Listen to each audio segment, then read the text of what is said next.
Hi Mark, I'm Iris and my student number is S03411051. Today I'm going to read Chimps Have Feelings and Thoughts. They should also have rights. It's a Stephen Wright speech. I would like to have you look at this pencil. It's a thing, it's a legal thing, and so are books you might have or the cars you own. They are all legal things. The great apes that you will see behind me, they too are legal things. Now, I can do that to a legal thing. I can do whatever I want to my book or my car. These great apes, you will see.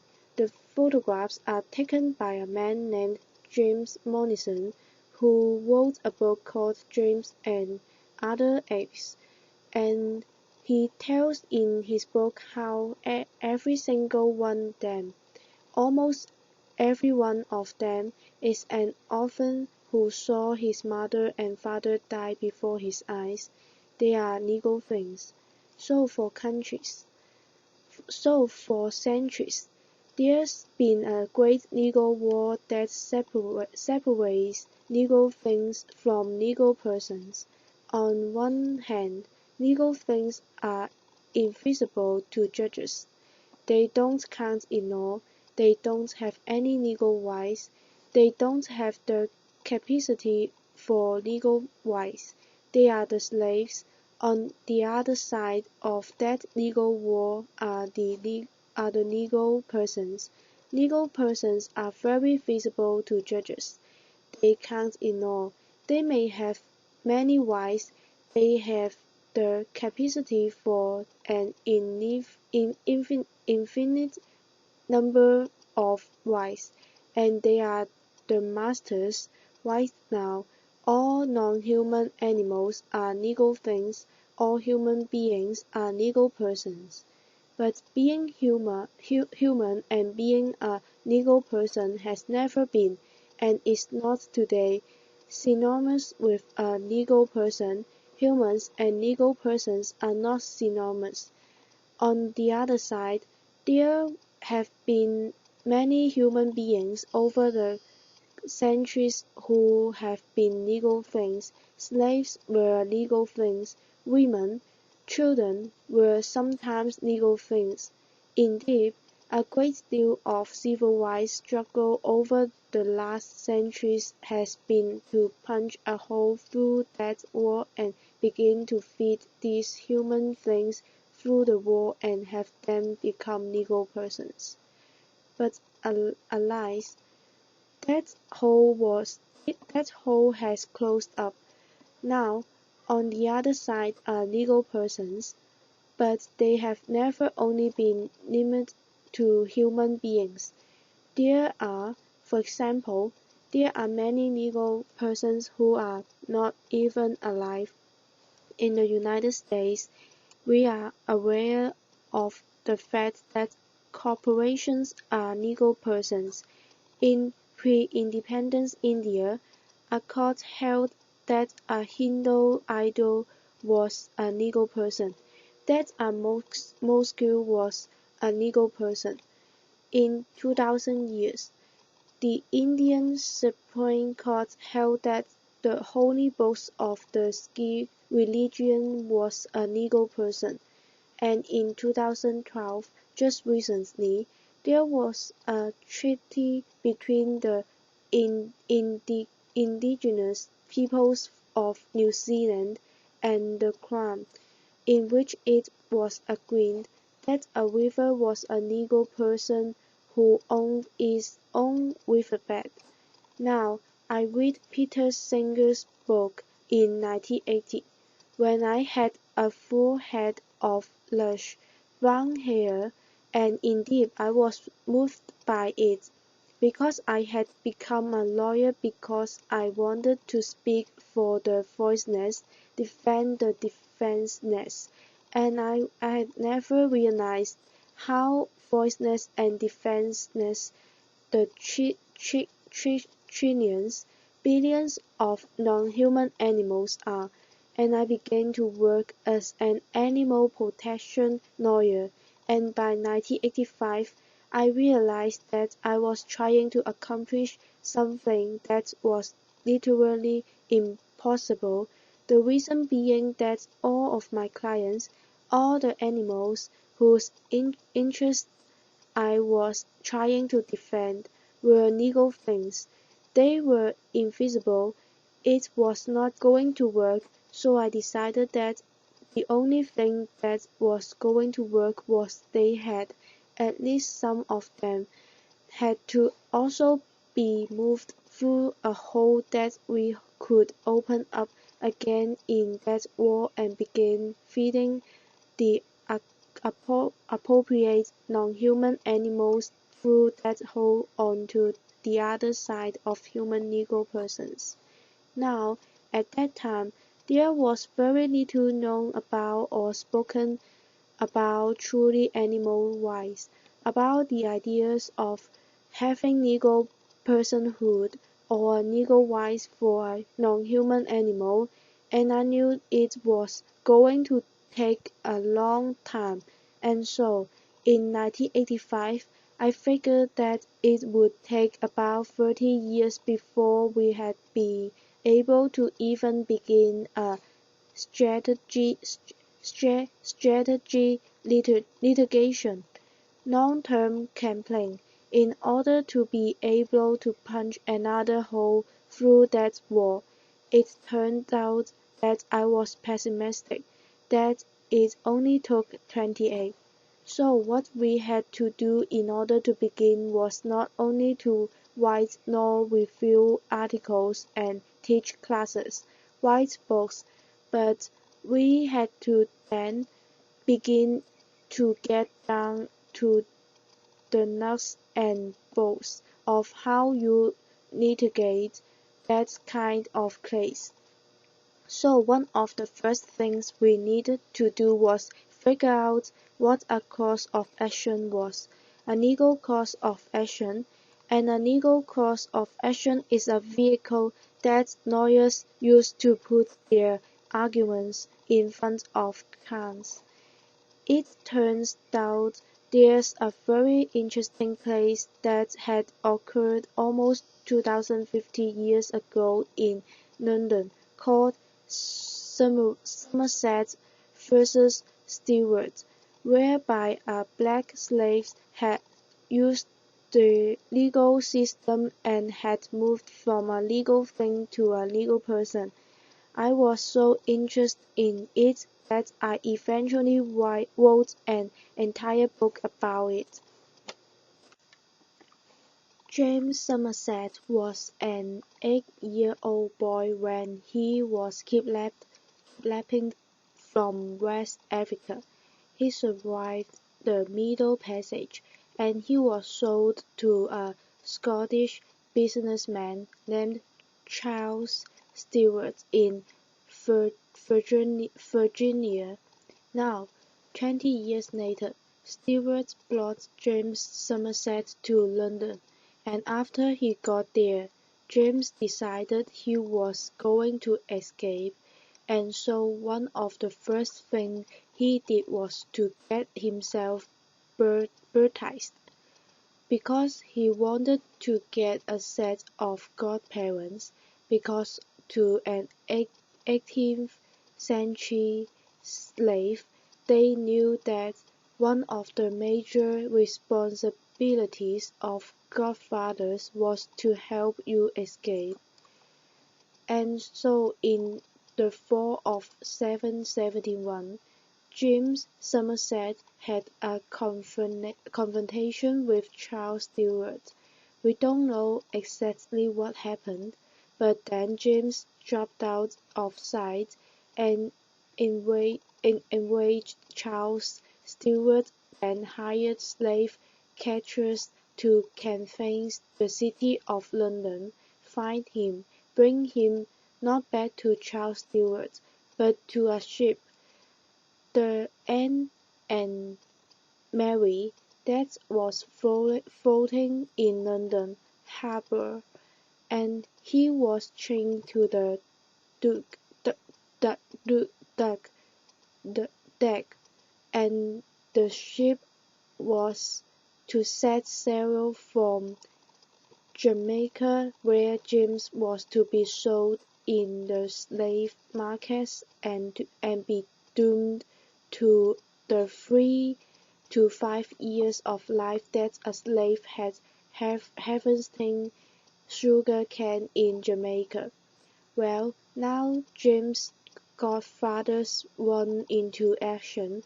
They appointed the most powerful judge, Lord Mansfield, who was chief judge of the Court of King's Bench, and they demanded that he issue a common law writ of habeas corpus on behalf of James Somerset.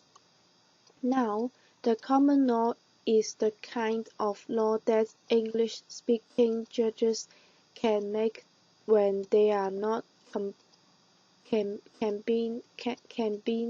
in by statutes or constitutions, and a writ of habeas corpus is called the Great Writ, capital G, capital W, and is meant to protect any of us who are detained against our will. A writ of habeas corpus is issued.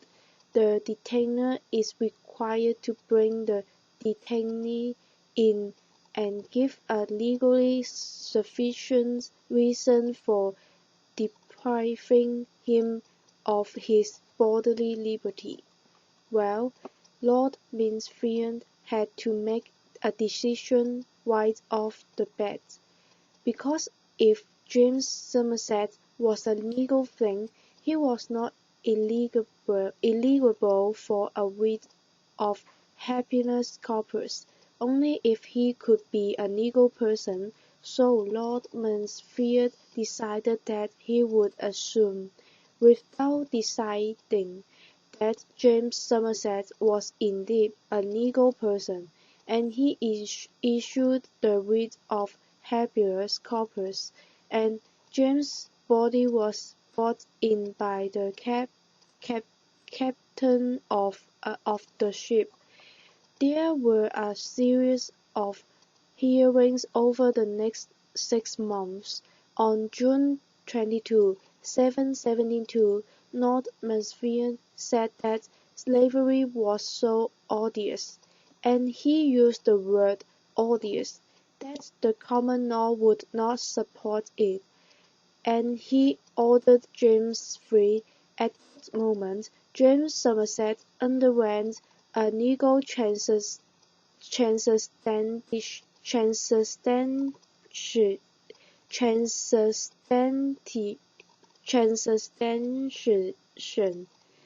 The free man who walked out of the courtroom looked exactly like the slave who had walked in, but as far as the law was concerned, they had nothing whatsoever in common.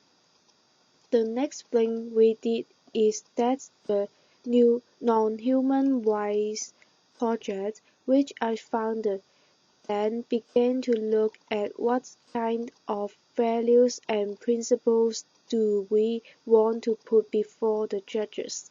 What values and principles did they imbibe with their mother's milk? Were they taught in law school? Do they use every day? Do they believe with all their hearts? And we choose liberty and equality.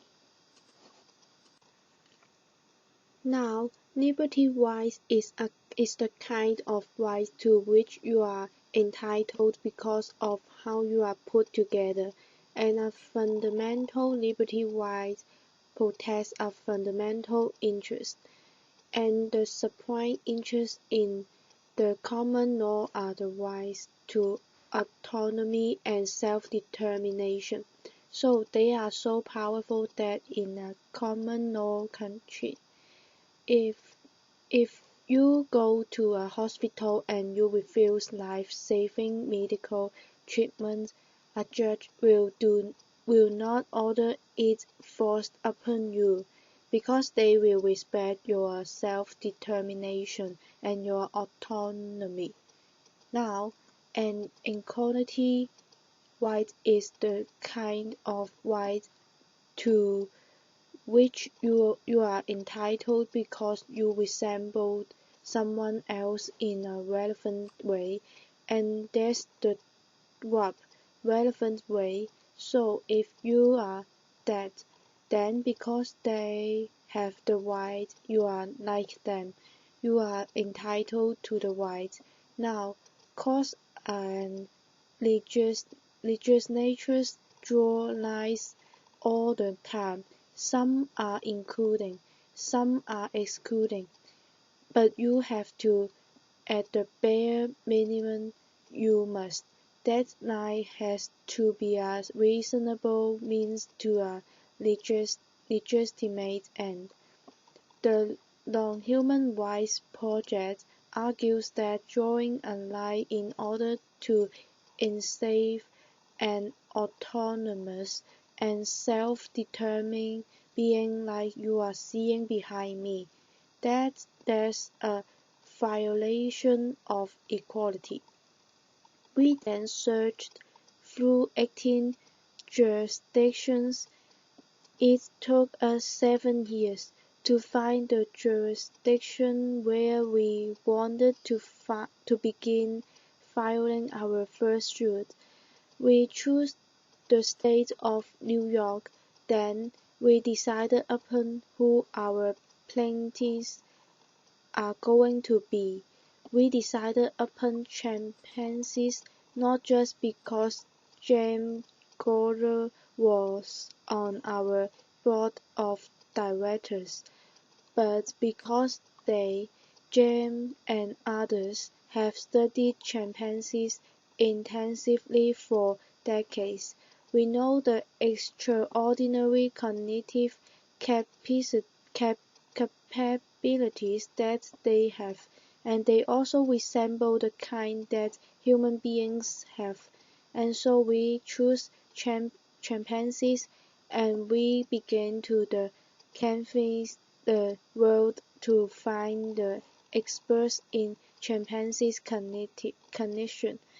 We found them in Japan, Sweden, Germany, Scotland, England, and the United States, and amongst them, they wrote 100 pages of affidavits in which they set out more than 40 ways in which their complex cognitive capability, either individually or together, all adding up to autonomy and self-determination.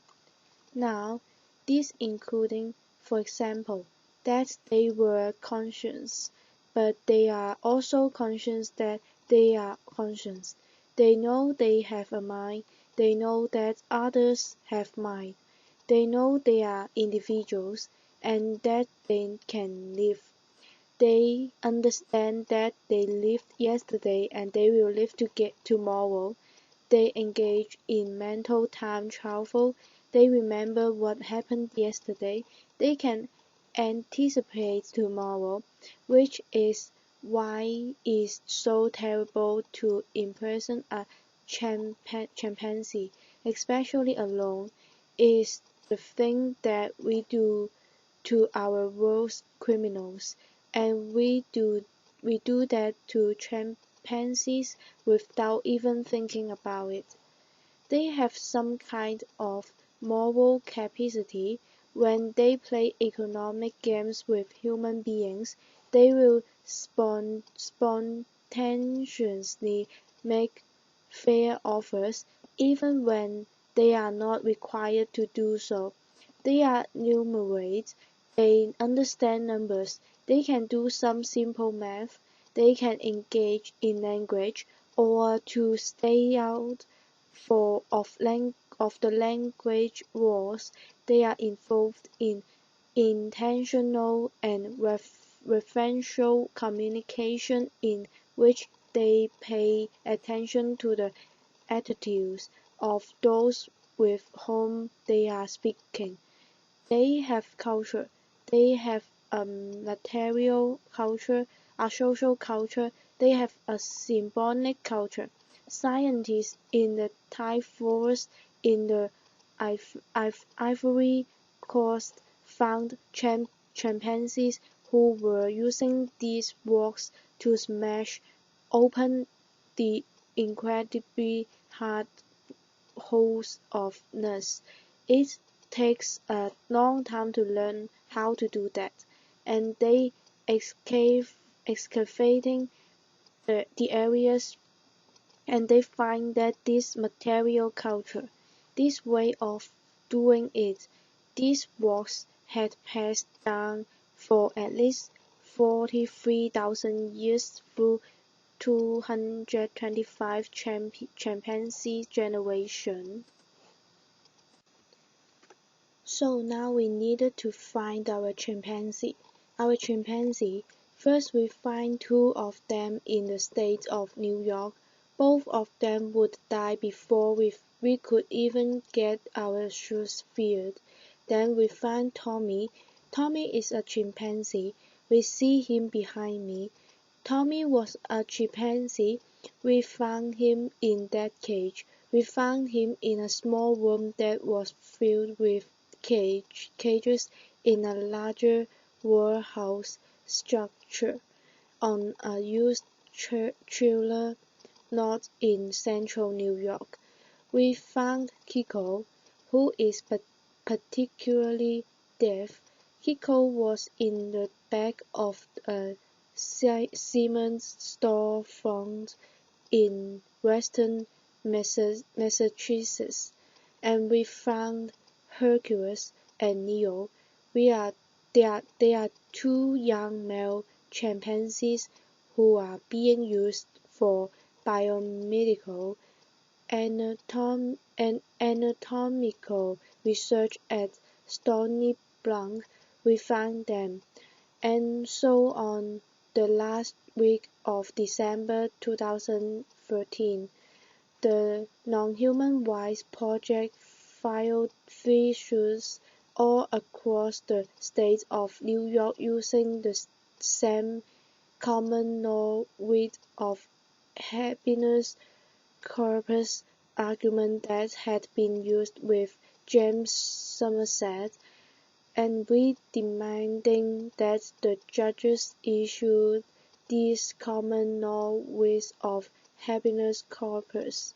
We wanted the chimpanzees out, and we wanted them brought to save the chimps, a tremendous chimpanzee sanctuary in South Florida, which involves an artificial lake with 12 or 13 islands.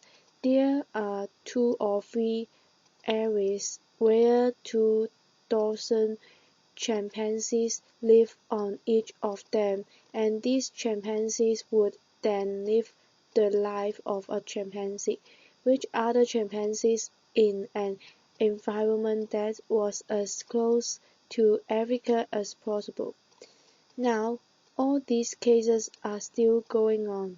We have not yet run into our North-Mesophian. We shall. This is a long-term strategy, litigation campaign. We shall. And to quote Weston Churchill, the way we view our cases is that we are not the end. We are not even the beginning of the end, but they are perhaps the end of the beginning. Thank you. Thank you for your listening.